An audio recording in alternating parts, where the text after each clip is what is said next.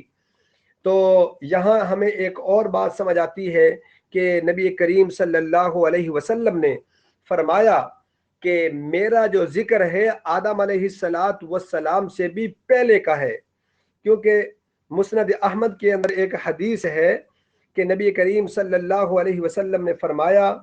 کہ اللہ کے نزدیک خاتم النبیین اس وقت میں تھا جب آدم علیہ السلام پیدا ہی نہیں ہوئے تھے، بلکہ ان کا خمیر اللہ تعالیٰ جو ہے وہ بنا رہے تھے، تو میں اس وقت سے تھا. پھر آگے نبی کریم صلی اللہ علیہ وسلم نے خود ہی بتا دیا کہ ایک تو ابراہیم علیہ السلام کی دعا، اور دوسرا عیسیٰ علیہ السلام نے بشارت دی تھی وَمُبَشِّرًا بِرَسُولٍ يَأْتِي مِن بَعْدِ اسْمُهُ احمد، کہ میرے بعد ایک نبی آئے گا میں اس کی خوشخبری سناتا ہوں. اور تیسرے نمبر پہ آپ صلی اللہ علیہ وسلم نے فرمایا کہ مجھے میری والدہ کو خواب آیا تھا کہ میرے حمل سے، کہ ایک میرے پیٹ سے ایک ایسا نور جو ہے وہ نکلا ہے جس سے ملک شام کے محلات جگمگا اٹھیں گے. تو آپ صلی اللہ علیہ وسلم گویا کہ آپ کی نبوت کا ذکر رب العالمین نے یہ آدم علیہ السلام سے بھی پہلے ہی کر دیا تھا، اور یہ آپ صلی اللہ علیہ وسلم کی شان ہے. اللہ تعالی ہم سب کو قرآن کو سمجھ کر پڑھنے والا بنائے اور قرآن پر عمل کرنے والا بنائے. وآخر دعوانا ان الحمد للہ رب العالمین. Subscribe my channel for further updates and like this video. Please share this video with your friends and hit the like button.